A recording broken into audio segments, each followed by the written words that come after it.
여러분, 지난 한 주간 평안하셨습니까? 오늘은 사순절 두 번째 주일입니다. 이제 다 같이 자리에서 일어나셔서 우리의 마음과 정성을 다하여 살아계신 하나님께 예배드리겠습니다.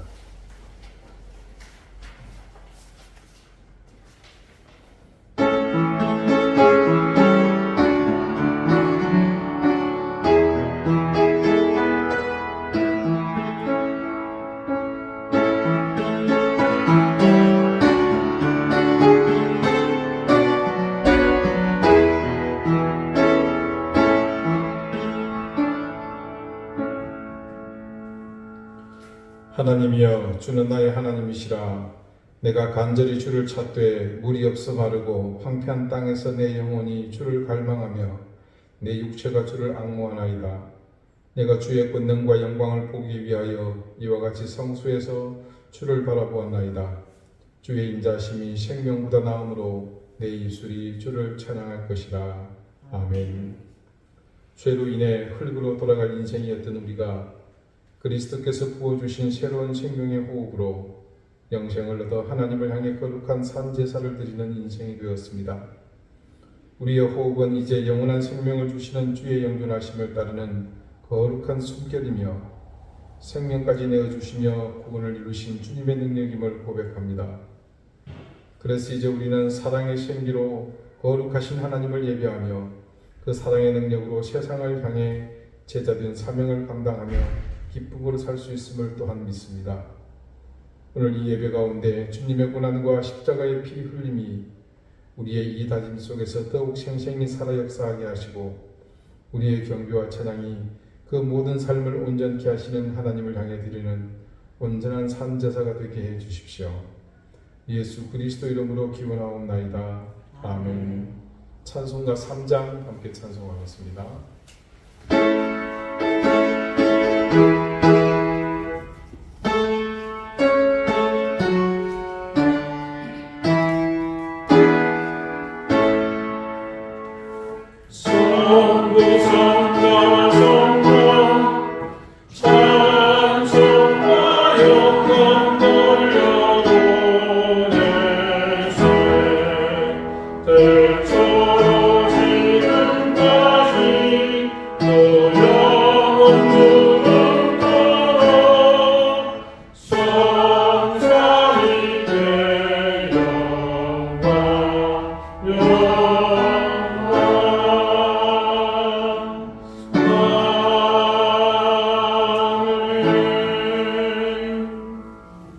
이제 다 함께 참여의 기도를 드리겠습니다.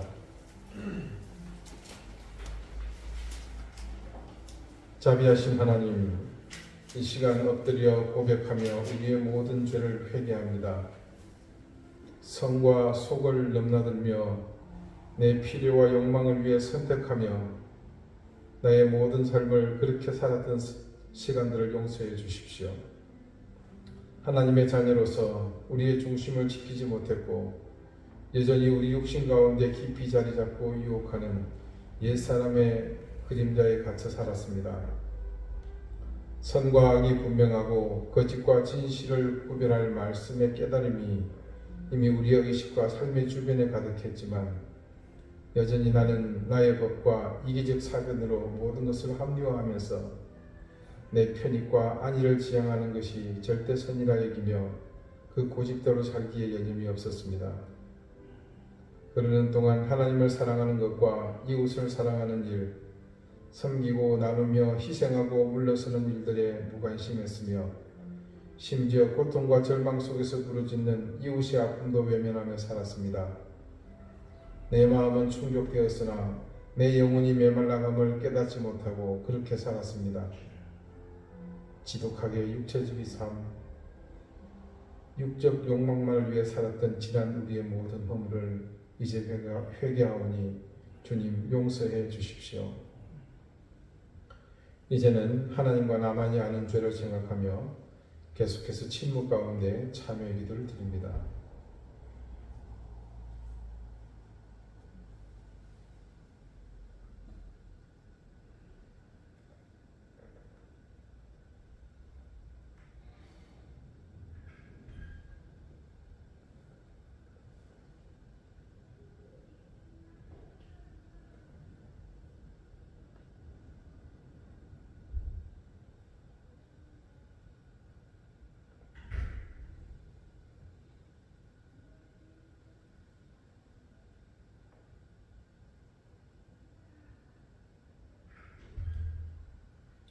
하나님께서는 자신의 부끄러운 죄를 솔직하게 고백하는 사람들에게 말씀하십니다. 구하옵나니 주의 인자의 광대하심을 따라 이 백성의 죄악을 사하시되 애굽에서부터 지금까지 이 백성을 사하신 것 같이 사하시옵소서. 여호와께서 이르시되 내가 네 말대로 사하노라. 아멘. 이제는 사도신경으로 우리의 신앙을 고백하오니 나는 전능하신 아버지 하나님 천지의 창조주를 믿습니다. 나는 그의 유일하신 아들 우리 주 예수 그리스도를 믿습니다. 그는 성령으로 잉태되어 동정녀 마리아에게서 나시고 본디오 빌라도에게 고난을 받아 십자가에 못 박혀 죽으시고 장사된 지 사흘 만에 죽은 자 가운데서 다시 살아나셨으며 하늘에 오르시어 전능하신 아버지 하나님 우편에 앉아 계시다가 거기로부터 살아있는 자와 죽은 자를 심판하러 오십니다. 나는 성령을 믿으며 거룩한 공교회와 성도의 교제와 죄를 용서받는 것과 몸의 부활과 영생을 믿습니다. 아멘. 자리에 앉으시기 바랍니다. 이제 다 함께 성시를 교독하겠습니다. 성시는 교독문 125번 사순절 2입니다.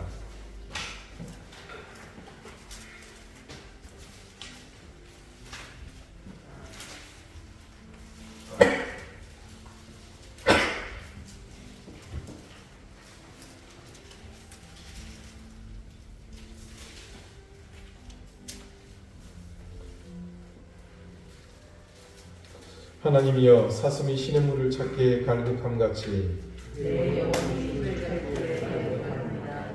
내 영혼이 하나님 곧 살아계시는 하나님을 갈망하나니 사람들이 종일 내게 하는 말이 내 하나님이 어디 있느냐 하오니 내 영혼아 네가 어찌하여 낙심하며 어찌하여 내 속에서 불안해하는가. 너는 하나님께 소망을 두라. 그가 나타나 오심으로 말미암아 내가 여전히 찬송하리라. 낮에는 여호와께서 그의 인자심을 베푸시고 밤에는 그의 찬송이 내게 있어 생명의 하나님께 기도하리로다. 내 반석이신 하나님께 말하기를 어찌하여 나를 잊으셨나이까. 내가 어찌하여 원수의 압제로 말미암아 슬프게 행하니까 하리로다. 내 뼈를 찌르는 칼같이 내 대적이 나를 비방하여 늘 내게 말하기를 내 하나님이 어디 있느냐 하도다. 내 영혼아 네가 어찌하여 낙심하며 어찌하여 내 속에서 불안해하는가. 너는 하나님께 소망을 두라. 나는 그가 나타나 오심으로 말미암아 내 하나님을 여전히 찬송하리로다. 아멘. 기도드리겠습니다. 주님께서 이 땅에 오신 목적을 이루시기 위해 고난의 십자가의 길로 가시는 그 걸음을 이 시간 우리가 함께 걷습니다. 그리고 그 고난의 끝에 마침내 물과 피 그리고 생명까지 모두 쏟아내어 주시는 주님의 그 고귀한 희생이 우리를 살리시는 하나님의 끝없는 사랑이심을 우리는 비로소 깨닫습니다. 우리를 구속하시기 위해 주님께서 걸어가셨던 그 고난의 순간을 기억하며 오늘 우리의 삶이 그 걸음에 부끄럽지 않은 선한 몸짓이 되게 해주십시오. 그리고 우리의 몸짓으로 세상이 우리 인생을 향한 주님의 거룩한 인생을 증거하는 우리 되게 해주십시오. 오늘 이 시대 지금의 모든 상황이 유례없는 고난과 혼돈의 시기임을 알고 우리 그리스도인이 먼저 깨어 주님께 무릎으로 나가게 하시옵고 우리 자신을 살피며 절제하며 겸비하여 아버지 하나님의 자비를 구하게 해주십시오. 이 더러움과 추악함이 우리로부터 비롯되지 않게 하시고 우리가 방관하며 무시하며 외면하지 않도록 우리에게 용기를 더해 주십시오. 약하지만 전파력 강한 오미크론의 위협은 여전히 산지에 있지만 우리는 반드시 극복할 수 있다는 의지로 하나님의 도우심을 구합니다. 이 재난이 속히 떠나게 하시고 염치 없지만 잃어버린 우리의 일상을 회복시켜 주십시오. 대통령 선거가 끝났습니다. 정치인들이 이 땅을 얼마나 분탕질해 놓았는지 투표 결과는 분명하게 말하고 있습니다.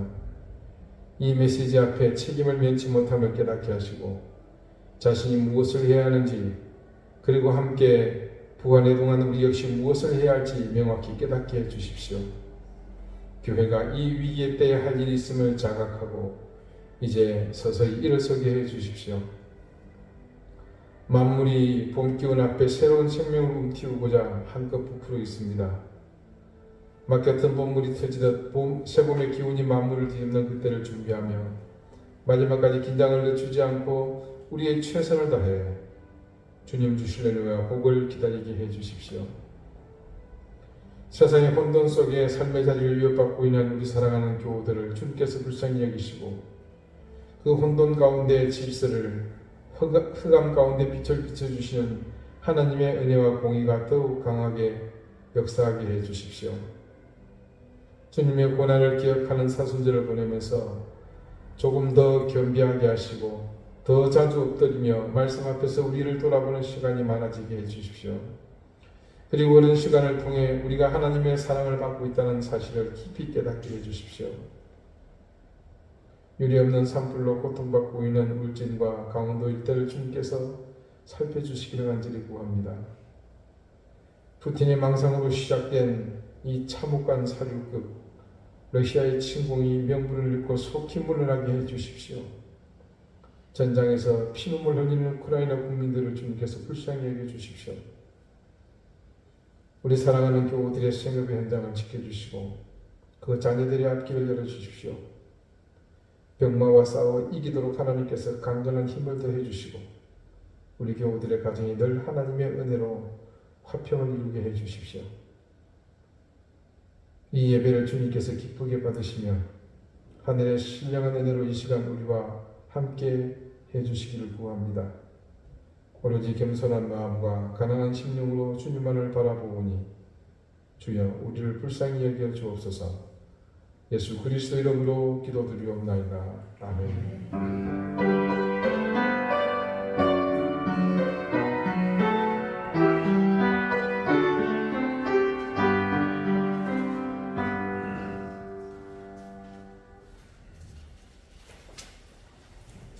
21장 함께 찬송하겠습니다.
오늘 하나님께서 우리에게 주시는 말씀은 구약 성경 호세아 4장 11절 말씀입니다.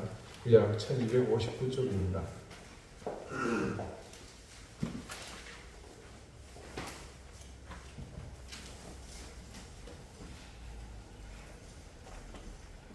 호세아 4장 11절 말씀을 제가 읽겠습니다. 이제 다 같이 자리에서 일어나 하나님의 말씀을 경청하십시오. 음행과 묵은 포도주와 새 포도주가 마음을 빼앗느니라. 아멘. 자리에 앉으시기 바랍니다. 하나님께서 이 말씀으로 우리에게 은혜 주시기를 원합니다. 음행은 인간의 육체적 욕망이 가장 강력하게 나타나는 전형적인 현상입니다. 이스라엘이 멸망할 무렵 그 백성의 죄를 지칭하는 첫 단어가 음행이라는 것은 그런 면에서 아주 중요한 의미가 있다고 볼 수 있습니다. 그리고 이어 이스라엘 백성이 저지른 또 다른 죄업은 묵은 포도주와 새 포도주에 각각 마음을 빼앗긴 것입니다. 묵은 포도주와 새 포도주가 마음을 빼앗았다는 것은 단적으로 볼 때는 술에 취해서 이성이 마비된 것을 말합니다.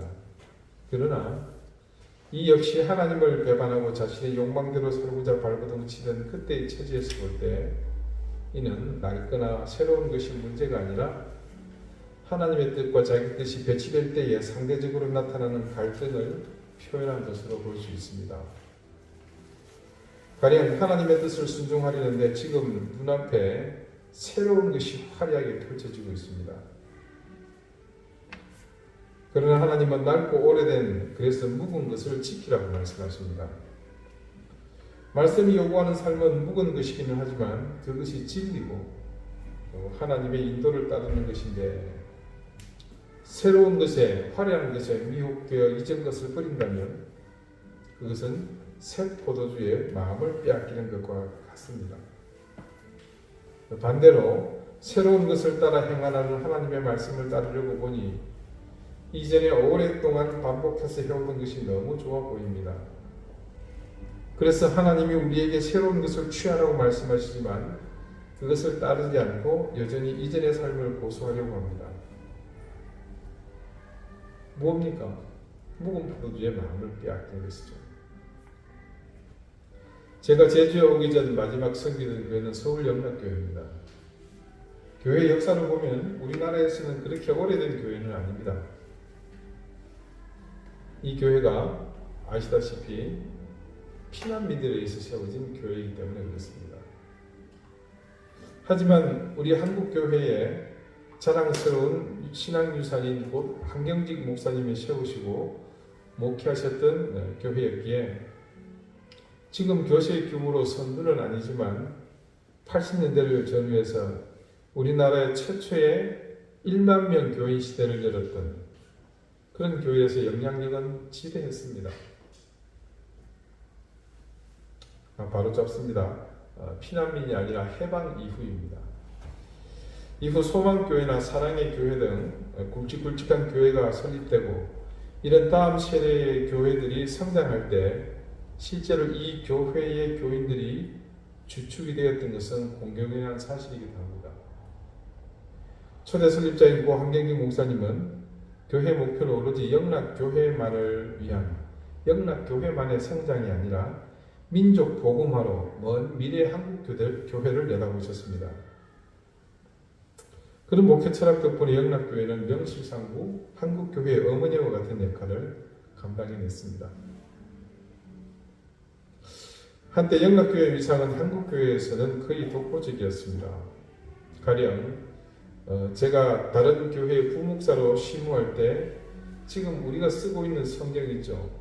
이게 예전의 성경에서 한 번 더 새롭게 번역이 된 거거든요. 그것이 출간이 됐습니다. 개신교 전체의 수요로 제작된 것이기 때문에 해당 각 교단의 성서신학자들이 모두 참여해서 기존 개역 성경의 부족한 부분을 보완하고 지금 이 시대의 정세에 맞게끔 많은 부분은 아니지만 수정 보완해서 출간했습니다. 그런데 선뜻 이 성경으로 바꿔서 사용하는 것이 처음에는 많지 않았습니다. 다른 성경 공부 교재나 아니면 심지어 학교 교과서 같은 경우는 이야기가 틀리죠. 이게 하나님의 말씀을 기록한 성경이기 때문에 조심스러웠던 겁니다. 내용상으로는 새롭게 번역된 것이 훨씬 더 처음 기록된 성경의 원문에 가깝습니다. 여러분 상식적으로 알아두십시오. 이 앞전에 우리가 썼던 성경책 있잖아요. 그거는 영어 성경을 번역한 겁니다. 그러니까 한 다리 건너서 번역한 것이기 때문에 당연히 뭐 심각한 건 아니지만 일부 오류가 있었던 것은 사실입니다. 히브리어로 기록된 구약 성경과 또 헬라어로 기록된 신약 성경은 각각 히브리어와 헬라어 성경을 우리말로 번역한 것이 아니라 그 히브리어와 헬라어로 기록된 신구약을 영어로 번역을 했었습니다. 그걸 다시 우리말로 번역을 하니까 아무래도 좀 오류가 일부 생길 수밖에 없었습니다. 그래서 이전에 번역에 일부 오해의 소지가 있는 부분을 수정해서 더 원문에 가깝게 수정했으니까 당연히 이것이 더 좋은 성경이면 틀림없습니다. 여러분 우리 마태복음 5장의 유명한 이야기 제가 성경 공부 때 몇 번 강조했었죠. 자, 내일 일은 내일 염려하라. 그리고 그날의 고난은 그날의 족하니라.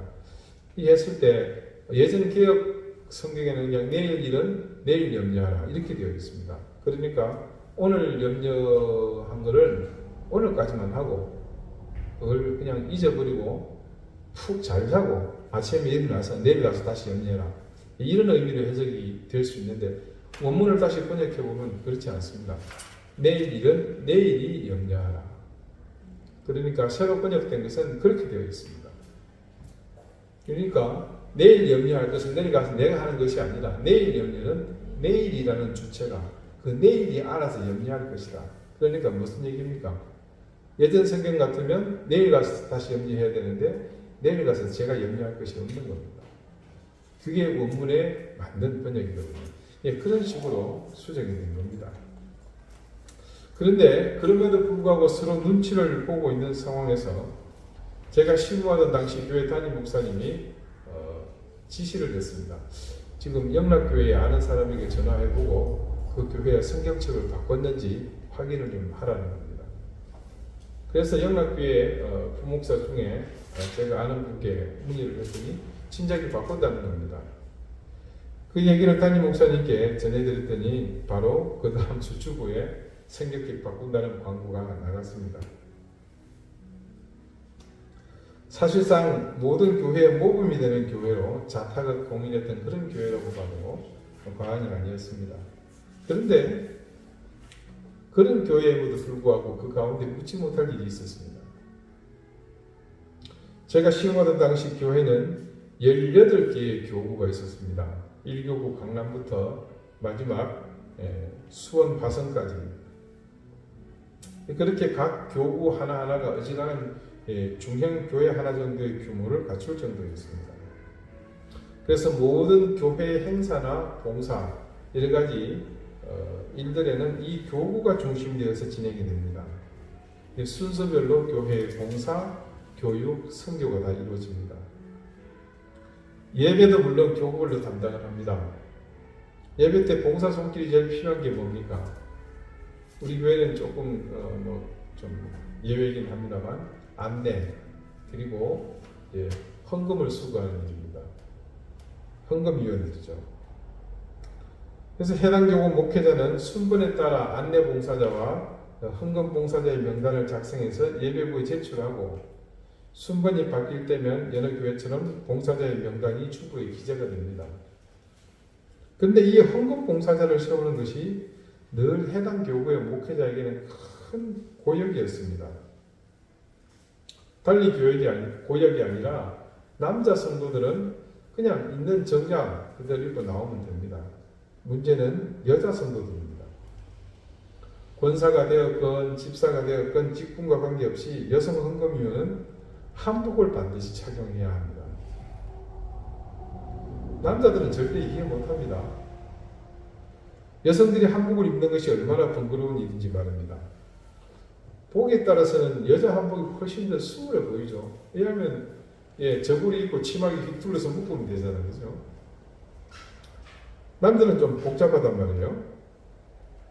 그냥 보자기처럼 널찍한 거 둘러서 입는 치마와 달리 바지를 입고 밑에는 데님으로 매야 합니다. 또 상의도 좀 때에 따라 격식을 갖추면 복잡하죠. 조끼도 있고 마고자도 있고. 그래서 이름을 따로 장만하고 두루마기까지 하려면 남자는 좀 복잡해 보입니다. 하지만 실제로 요즘 한복은 예전과 많이 틀리죠. 동정을 붙여가는 것이 요즘은 여간 불편한 것이 아닙니다. 그리고 무엇보다도 한번 입은 한복을 다시 세탁하는 것이 여간 번거롭지 않습니다. 거기다가 세탁비가 한복은 녹록지 않죠. 그러니 헌금 담당 교구의 봉사자는 그 입기 번거로운 한복 때문에 너도 나도 그 헌금 위원 봉사를 회피하기 때문입니다. 그러다 보니 할 수 없어 순서를 맡았지만 한복을 장만하지 못한 성도의 경우는 남의 것을 빌려 입는 경우가 허다했습니다. 어떤 분은 아예 한복 대여점에서 빌려오시는 분도 있습니다. 더군다나 여러분 젊은 세대는 더 힘듭니다. 사실 결혼식 때 패백 때문에 억지로 입고 그 다음 아이 나 돌잔치 할 때 한번 입나요? 그리고는 처박아 뒀다가 부모님 칠순이나 팔순 때 한번 꺼내 입지 않습니까? 입기도 번거롭거니와 착용 후 관리도 어려움이 많고 이래저래 한복 입는 것은 요즘 정서로서는 영 내키지 않는 일이면 틀림이 없습니다. 자, 이런 설명을 장황하게 하지 않아도 여성분들은 피부로 잘 느끼고 있습니다.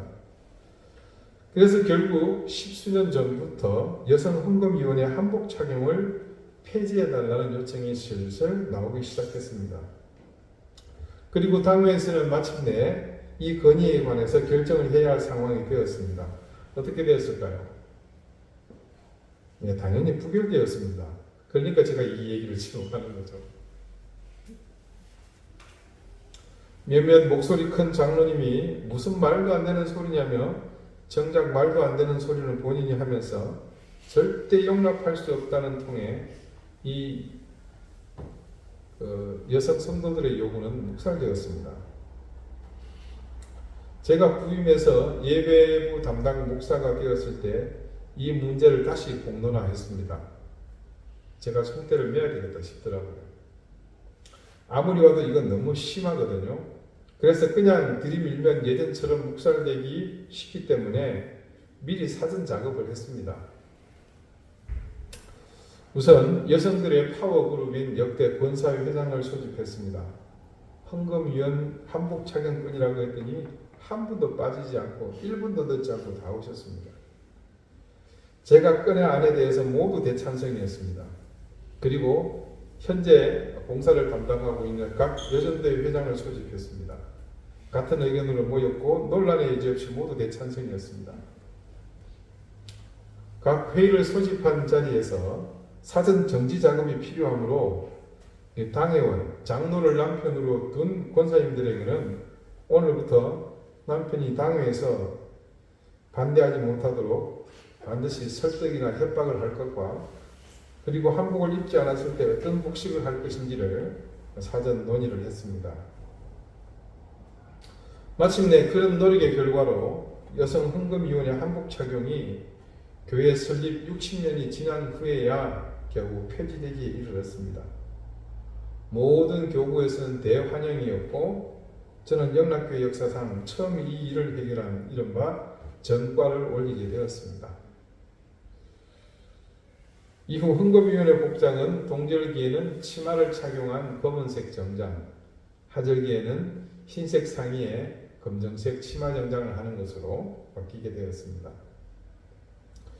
그렇게 첫 달이 지나고 어느 주일이었습니다. 제가 담당한 교구의 어느 점잖은 연세 드신 권사님이 평소와 다르게 아주 분기탱천해서 지나가는 저를 불러 세우셨습니다. 그리고는 제게 잔뜩 화가 난 목소리로 막 쏟아내셨습니다. 내용인즉 도대체 헌금위원들 복장이 저게 뭐냐는 겁니다. 라떼는 말이야 하면서 시작을 하시는데 흰색 치마 저고리 정성껏 준비해서 입고는 헌금위원으로 그렇게 섬겼는데 저렇게 검은색 정장 차림으로 무슨 교회가 장례식장이냐는 겁니다. 무슨 소리냐며 따지는 내용에 대해서 권사님의 부당함을 말씀드리다가 이게 설득해서 되는 내용이 아니라는 것을 알고는 그냥 듣고만 있었습니다.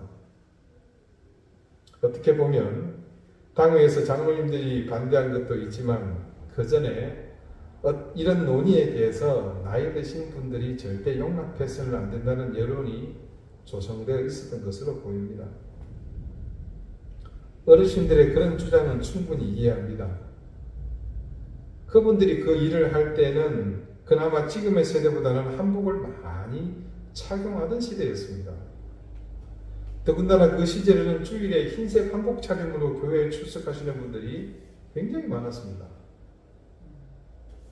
수십 년 전 교회 단체 사진을 골라치면 그 큰 사진 가운데 다들 몸을 이렇게 비껴 서가지고 찡겨서 사진을 보면요, 무슨 사경회니 또 뭐 전도대회니 기념사진 속에 여성들 복장의 과반수는 흰색 한복이었습니다.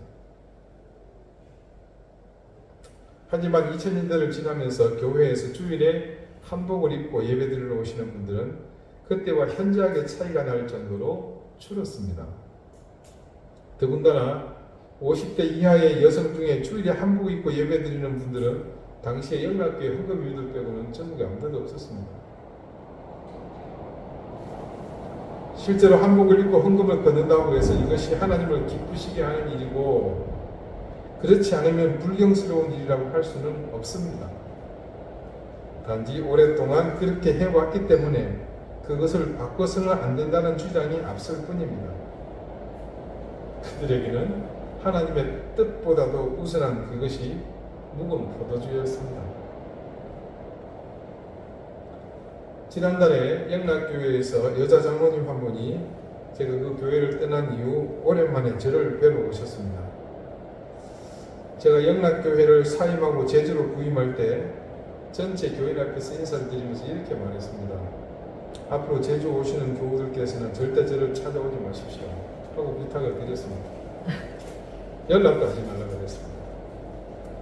이미 교회를 사임하고 떠난 목회자를 필요 이상으로 찾는 것이 좋지 않은 것이라는 판단 때문이지만 사실 오실 때 빈손으로 오시지 않거든요. 그래서 그런 부담을 지우지 않을 목적으로 그리 한 것인데 실제로 잘 지켜지지는 않았습니다. 근데 지난달에 방문하신 그 여자 장로님은 제가 한 말을 그대로 지키고 있었습니다. 반드시 지키라고 한 의도는 아니었는데 그 여자 장로님은 제가 부탁한 의도를 잘 알고 계셨고 그래서 제 뜻을 존중하는 의미에서 그렇게 지키셨던 겁니다. 꼭 10년 만에 전화가 왔습니다. 그간 힘든 일을 겪고 있다는 소식을 듣고 안타까워 발만 동동 구르다가 큰맘 먹고 꼭 보고 싶어서 전화했다고 하시더군요. 그러면서 목사님 떠나시면서 절대 연락하지 말라고 하셨는데 해도 되는 거냐고 그러기에 7년이 지났으면 공소시효는 끝난 겁니다. 괜찮다고 꼭 오시면 뵙자고 그리고 약속하고 만났습니다. 그때 마침 헌금이온 한복 이야기가 나왔고 그 장로님이 손바닥을 아주 마주치면서 그 일을 추억했습니다. 그러면서 하시는 말씀이 자기 한복이 그때 헌금이온 하는 사람들에게 빌려주고는 이리저리 돌아다니는데 지금은 어디 있는지 행방조차 알 수 없다는 겁니다. 한바탕 크게 웃었습니다. 올바르게 신앙생활하는 것이 어떤 것이 맞고 틀리냐의 문제라면 더욱 심각하게 고민하고 서로 의견을 맞대는 것은 당연한 일일 겁니다. 하지만 이렇게 박장대소할 과거의 그런 일은 결코 하나님의 뜻과는 무관한 일입니다. 그런데도 하나님의 뜻은 온데간데 없고 자신들의 의견으로 고집을 피우고 연로하다 하여 상급의 위치에 있다고 하여 무작정 밀고 나가는 것은 옳지 않은 일입니다. 하나님을 향해 민감해야 할 우리의 생각이 이런 과거의 인습에 잠식되는 것은 절대 바람직하지 않습니다. 오늘 말씀은 그런 상황에 부닥친 것을 묵은 포도주와 새 포도주로 표현하는 것입니다. 낡은 것과 새 것, 그냥 우리의 무관심한 선택에 우리의 마음이 빼앗긴 것을 표현한 겁니다. 오늘 본문 말씀을 번역한 영어 성경에서는 마음을 빼앗긴다는 오늘 말씀의 후반부에 대한 번역이 여기서 마음이 우리 짐작과 다르게 heart 대신에 understanding 혹은 바로의 spiritual에서 understanding 이렇게 번역을 대부분 했습니다. 참 의외죠. 물론 heart도 있습니다. 결국 영적으로 바른 이해를 하지 못하게 한다는 그런 의미로 해석이 됩니다. 무엇을 말입니까? 자신 앞에 놓여진 상황에 대해서 말입니다. 오늘 본문 말씀을 외형상 보면 단순히 술에 취해서 이성이 마비된 상황으로 그렇게 표현하는 것일 수도 있습니다. 근데 굳이 술에 취하게 만든 그 술이 하나가 아니고 왜 두 가지가 나온 걸까? 오래된 것과 새 것. 뭐 어떤 양주는 제조 연도에 따라서 가격이 차이가 있다고 하더니 이것도 포도주의 등급을 설정한 걸까요? 그렇지 않습니다. 묵은 것이든 새 것이든 모두가 가리지 않고 미스언더스탠딩하게 만든다는 겁니다. 결국 어떤 것이든 두 가지의 포도주는 마시는 사람이 선택하는 겁니다. 그런데 어떤 것을 선택하는 그 포도주는 모두 언더스탠딩 하지 못하게 한다는 거죠. 무엇에 대해서 말입니까? 말씀의 정황상 하나님에 대해서라고 밖에는 달리 해석할 길이 없습니다.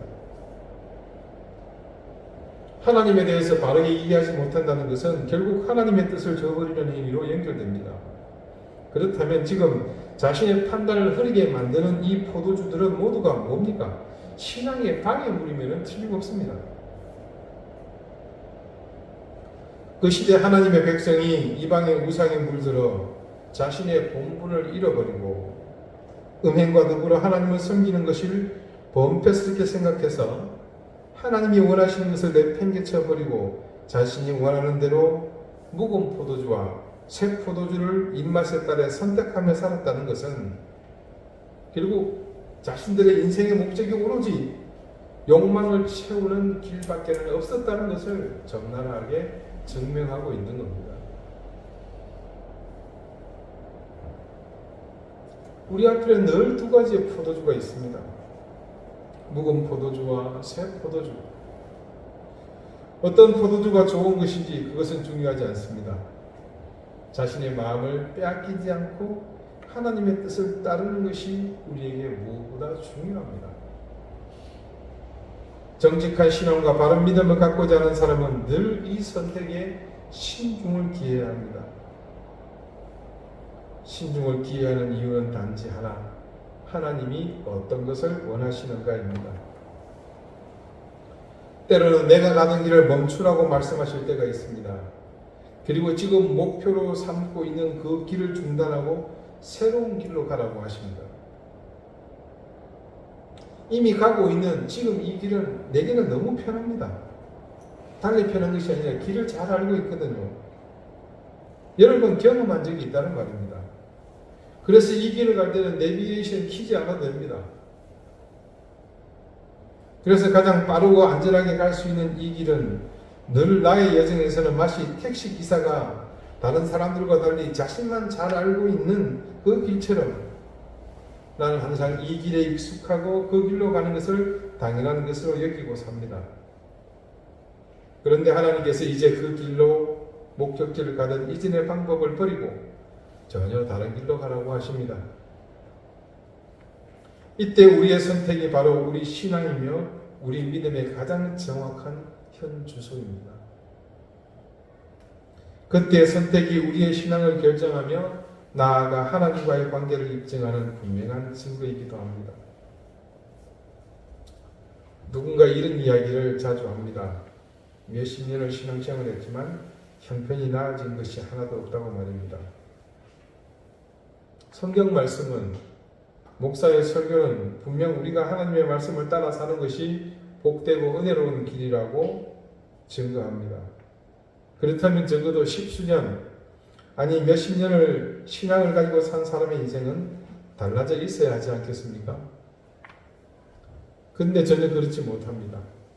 심지어 옛적 신앙의 열정마저도 온데간데 없이 겨우 명맥만 유지하고 있는 경우도 허다합니다.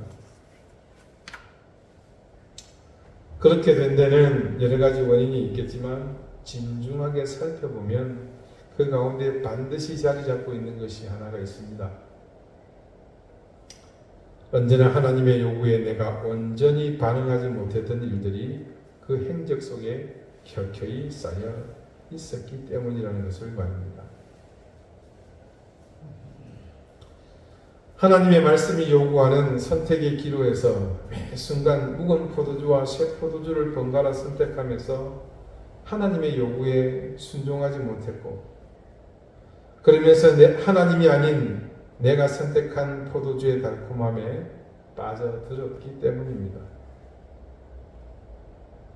그때는 아주 작은 것이었고 볼품없는 것이라 생각해서 가볍게 넘겼지만, 그 작고 볼품없어서 가볍게 넘긴 것들이 쌓이면서 무게가 조금씩 늘고 부피도 조금씩 커지면서 그것이 마침내 내 삶을 온통 뒤덮고 그 무게로 짓누르면서 나는 그것들에게 이전의 신앙의 열정들을 마저 빼앗겨버렸습니다.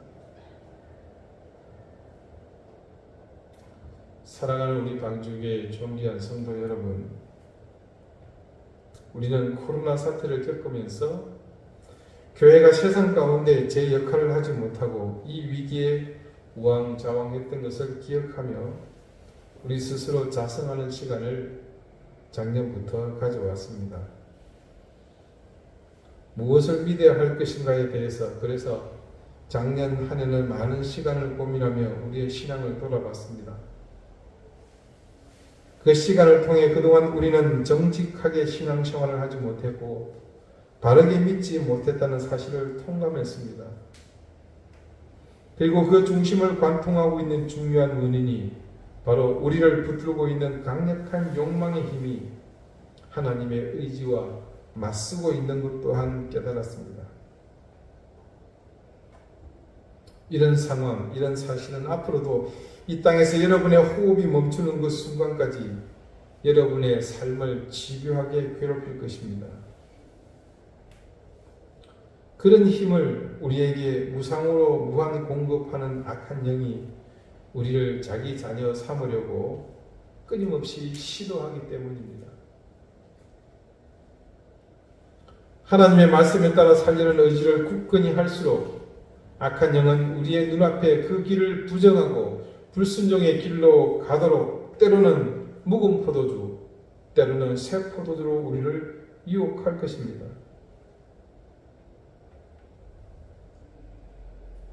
그러므로 선택의 순간이 올 때마다 우리가 선택하는 것이 과연 하나님 앞에서 정직한 신앙의 길인지 바른 믿음의 길로 가는 것인지 판단할 수 있기 바랍니다. 아무리 사소한 것이라도 가볍게 넘기지 마십시오. 그 작은 것들이 누적되어 오늘의 우리가 되었지 않습니까? 오늘 우리가 더 나은 모습으로 하나님을 향해 신실하게 살아나가기를 원한다면 아주 사소한 것에서부터 우리 눈앞에 악한 영이 제시하는 묵은 것이든 새 것이든 그 포도주는 외면하십시오. 그리고 하나님의 손을 붙잡으십시오. 댐이 작은 구멍에서부터 서서히 확대되어 무너지는 것처럼 거대한 악의 힘도 그렇게 무너지는 법입니다. 우리의 힘으로 대적이 불가한 거대한 어둠에 직면할지라도 우리에게 하나님을 향한 아주 작은 것이지만 올바른 믿음과 바른 신앙의 의지가 무너지지 않는다면 우리 주님께서는 자신이 피 흘려 세상의 죄를 씻어내신 그 힘으로 우리 연약한 인생에 작은 불꽃을 밝혀주실 것입니다. 우리가 주님이 주신 빛으로 비추는 그 불꽃은 아무리 거대한 흑암으로 분명하게 우리를 위협하더라도 주님께서 주신 그 빛은 분명히 빛으로 그 거대한 흑암 가운데 존재감을 드러낼 것이며 그 빛은 우리만이 아니라 우리와 관계된 모든 이들에게 생명의 빛으로 또한 함께할 것입니다. 오늘은 사순절 두 번째 주일입니다. 주님의 고난을 기억하며 또 그 고난에 함께 참여하며 우리가 주의 길에 참여할 수 있는 가장 큰 명분이 있다면 그게 무엇일 것 같습니까? 저는 그것이 우리 주님이 성부 하나님의 말씀에 따라 묵은 포도주와 새 포도주 가리지 않고 모두 내어버리고 고난과 죽음의 길로 주저함 없이 나가신 그 순종을 본받는 길이라 생각합니다. 내 인생에 드리워진 하나님을 거역할 수 있는 묵은 포도주와 새 포도주를 내버리고 주님의 손을 잡고 나가는 그것이 우리가 이 사순절을 의미 있게 참여하는 가장 큰 명분이라고 저는 생각합니다. 사랑하는 여러분, 이 예배를 마치고 돌아가시면 여러분 스스로 깊이 또 더 깊이 생각해 보십시오. 그리고 지금 나의 손에 들려있는 묵은 포도주와 새 포도주를 담고 있는 그 잔을 버리고 주님이 마시려 하시는 그 고난의 잔에 함께 참여하시기를 바랍니다. 기도드리시겠습니다. 주님, 우리의 삶은 늘 선택의 연속임을 잘 알고 있습니다. 그리고 그 선택이 쌓여 우리의 인생이 되고 우리의 신앙이 되었다는 사실을 또한 잘 알게 되었습니다. 그 옛날 이스라엘 백성이 영과 육의 욕망을 따라 하나님이 아닌 음행과 묵은 포도주와 새 포도주를 그때그때 선택하며 살았던 삶을 기억하며 오늘 우리 인생 앞에 놓인 이 선택에 우리의 의지가 흔들리지 않게 해 주십시오. 올바른 믿음, 정직한 신앙으로 살기 위해 함께 노력하는 우리가 모두 흔들림 없이 포도주잔을 내려놓고 주님이 택하신 그 고난의 자를 기꺼이 받아들 수 있게 해 주십시오. 사순절을 보내며 그 어떤 것보다 주님의 고난에 함께 참여하는 이 귀한 걸음으로 우리의 영혼이 더욱 거룩함으로 하나님을 향해 겸비하게 해 주십시오. 예수 그리스도 이름으로 기도드립니다. 아멘. 516장 함께 찬송하겠습니다.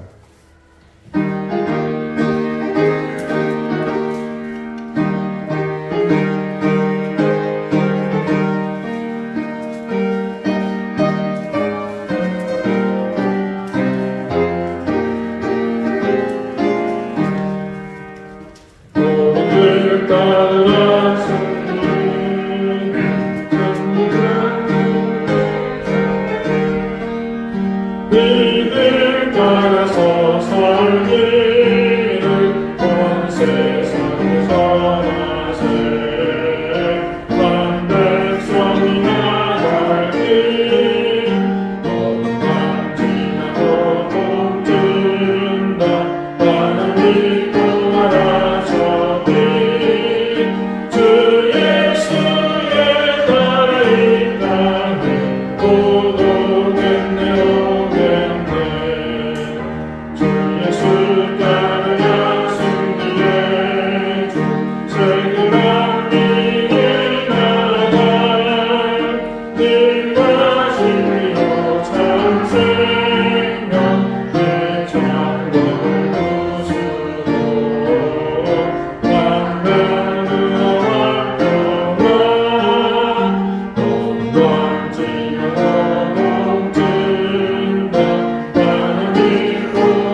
생각하며 감사하는 마음을 늘 잊지 않게 해주셔서 감사드립니다.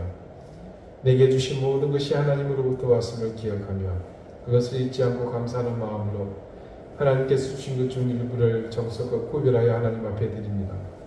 나의 모든 것이 하나님으로부터 왔음을 고백하는 그 마음을 담아 주님 앞에 드리오니 기쁘게 받아주십시오. 그곳에 그 고백뿐 아니라 우리의 삶과 인생을 함께 담아드리오니 하나님 기쁘게 간합해 주십시오. 교회를 섬기며 사랑하며 이 공동체의 구성원이 된 것을 기뻐하며 늘 믿음으로 온전히 살기를 소망하는 우리 교우들을 주님께서 굳건히 지켜주십시오. 예배를 위해 수고하며 여러 가지 모양으로 섬기고 있습니다. 성전을 청소하며 또 하나님 보이지 않는 곳에서 말없이 주의 죄를 위해 수고하는 이들이 있습니다. 하나님 이 모든 손길을 기억하시며 그들의 수고와 헌신을 통해 하나님께서 주시는 복록이 무엇인지를 분명히 보고 기뻐하는 인생이 되게 해주십시오. 우리 가운데 병으로 고통받고 있는 사랑하는 자녀들을 기억해 주시고 주님 더욱더 굳건하게 해주시기를 기도합니다. 우리 양재홍 집사님 끝까지 하나님 싸워 이겨 승리할 수 있도록 도와주십시오. 지금도 힘든 여정 속에서 고통받고 있는 우리 은혜의 삼촌을 더욱더 굳건히 붙잡아 주십시오. 우리 최영수 집사님 그리고 전은숙 집사님의 어머니 하나님 즐거운 고통받는 모든 이들의 육신을 더욱 강건하게 하셔서 하나님 영광을 드러내는 삶이 될 수 있도록 인도해 주시옵소서. 자녀들의 형편을 지켜주시고 군복무 중인 자녀와 유학 중인 자녀들 또 하나님 여러 가지 성장 가운데 있는 모든 자녀들의 앞길을 열어주시며 그 길을 평탄케 하시고 하나님이 굳건한 손으로 붙들고 있음을 언제 보아도 의심치 않도록 하나님께서 늘 그들과 함께 역사해 주시기를 간절히 구합니다. 감사드리며 예수 그리스도 이름으로 복음 기도드리옵나이다. 아멘. 교회 소식 알려드리겠습니다. 광고 드린 대로 지금은 사순절입니다. 주님의 고난을 생각하면서 생활을 절제하고 또 경건한 마음으로 자신을 돌아보는 은혜로운 시간으로 보낼 수 있기를 바랍니다. 대통령 선거 결과가 참 정말로 우려스러운 모습으로 나타났습니다. 이게 적어도 10% 이상 차이면 그러려니 하겠지만 1% 되지 않는다는 것은 이 나라의 국민들이 딱 절반으로 생각이 나뉘었다는 겁니다. 생각이 틀리고 그래 네 것도 맞다 이렇게 인정하는 그런 생각이면 문제가 되지 않습니다. 하지만 아직까지 우리가 성숙하지 못하기 때문에 생각이 다른 사람은 지금 서로 적대시하고 있는 상황입니다. 기도 중에도 그런 내용을 하나님께 구했지만 정말 어느 때보다도 이 갈라진 민심이 하나로 묶여질 수 있는 그런 계기가 필요한 때입니다. 저는 인간의 노력으로는 힘들다고 생각합니다. 그것이 인간의 본성이기 때문에 그렇습니다. 하나님께서 은혜를 주시고 이 땅의 교회가 정말 이전의 과오를 반성하고 세상 가운데서 이 연합과 일치를 위해서 어느 때보다도 헌신해야 될 때가 아닌가 그런 생각을 합니다. 여러분도 그런 마음으로 이 차후 전국을 위해서 함께 기도해 주시기를 바라겠습니다.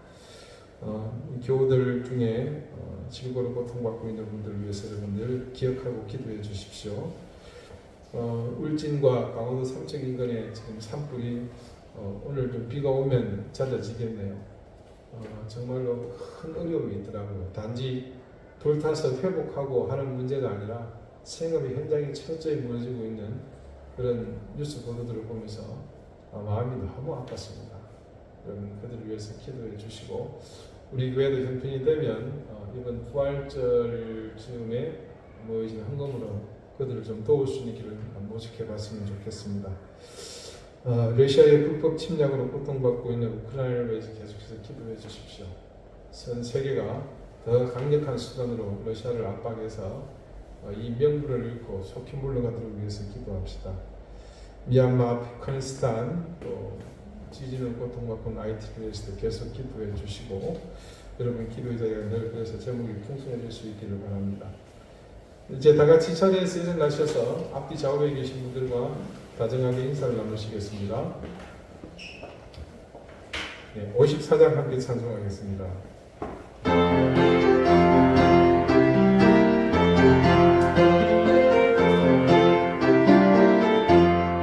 주여 오늘 구하오니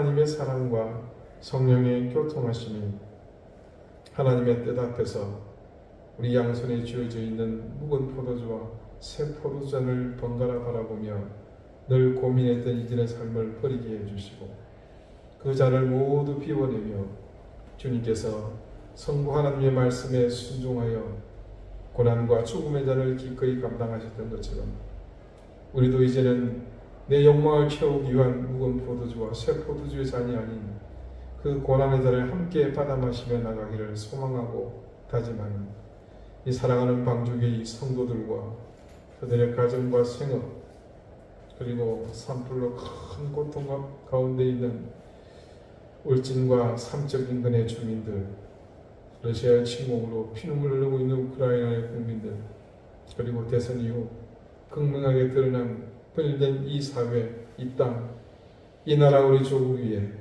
이제로부터 영원토록 항상 함께 하시기를 간절히 축원하옵나이다.